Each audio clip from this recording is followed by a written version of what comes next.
Assalamualaikum warahmatullahi wabarakatuh. Perkenalkan, nama saya Firda Fatia Rahma, saya dari kelas 11-6. Pada video kali ini, saya akan membahas tentang 3 materi. Yang pertama, jurnal umum. Yang kedua, buku besar dan neraca saldo. Dan yang terakhir, kertas kerja. Mari kita masuk ke paparan pertama, yaitu jurnal umum. Kata jurnal umum sebenarnya berasal dari bahasa Perancis, jour, yang artinya hari. Jurnal umum adalah jurnal yang digunakan untuk mencatat sejumlah transaksi keuangan yang muncul dalam periode waktu tertentu. Jurnal umum juga bisa diartikan sebagai buku harian yang digunakan perusahaan yang di dalamnya berisi catatan transaksi yang terjadi secara keseluruhan. Jurnal umum biasanya lebih tepat untuk digunakan dalam perusahaan jasa. Berikut adalah contoh dari jurnal umum. Sebelum bukti transaksi keuangan dicatat dalam jurnal, terlebih dahulu dilakukan analisis menentukan pengaruhnya terhadap akun-akun di perusahaan. Pola pencatatan transaksi dalam jurnal diatur dalam sebuah mekanisme debit dan kredit. Pengertian debit dalam akuntansi menunjukkan sisi sebelah kiri dan kredit menunjukkan sebelah kanan. Mekanisme debit dan kredit terlihat dalam tabel sebagai berikut.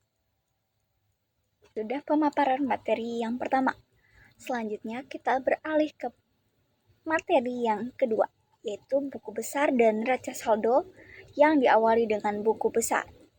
Hal yang perlu diingat adalah bahwa jumlah akun yang dicatat dalam buku besar dapat berbeda-beda antara perusahaan satu dengan yang lainnya. Hal ini bergantung pada kekayaan dan keuangan perusahaan, jenis kegiatan bisnis yang dijalankan, volume transaksi, dan kebutuhan informasi khusus yang diinginkan oleh perusahaan itu sendiri.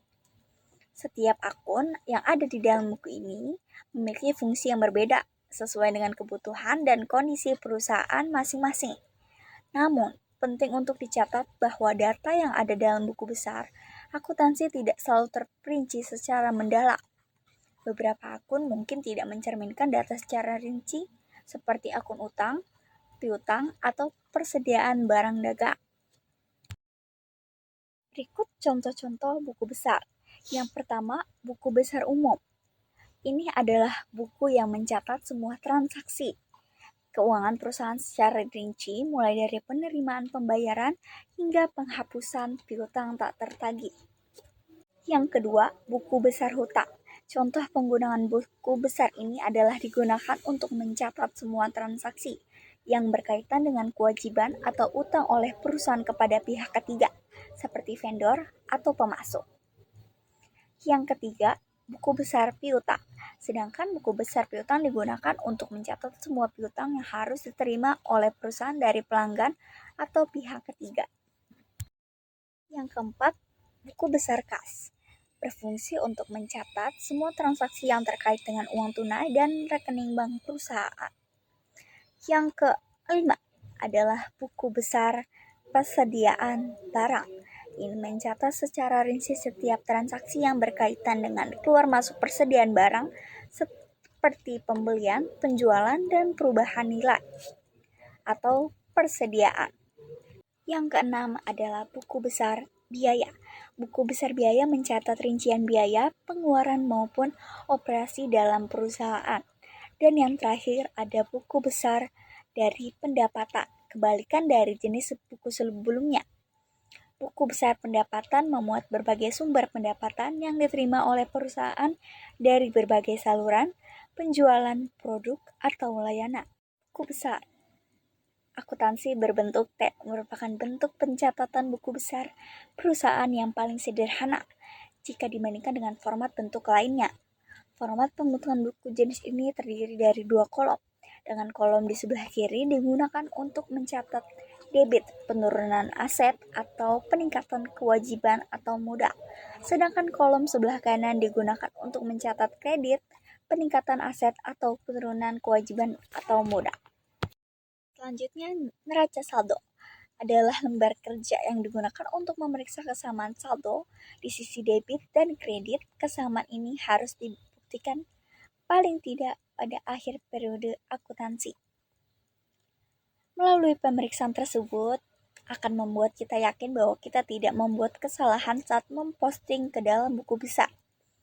Dan daftar saldo juga dapat digunakan sebagian awal dalam membuat neraca lajur atau kertas kerja yang akan kita bahas pada akhir materi. Kertas kerja merupakan alat bantu untuk membuat laporan laba rugi, laporan perubahan ekuitas, dan laporan posisi keuangan neraca. Neraca saldo tidak memberikan bukti lengkap atas keakuratan buku besar. Trial balance hanya menunjukkan kesamaan jumlah sisi debit dan kredit. Berikut adalah contoh dari neraca saldo.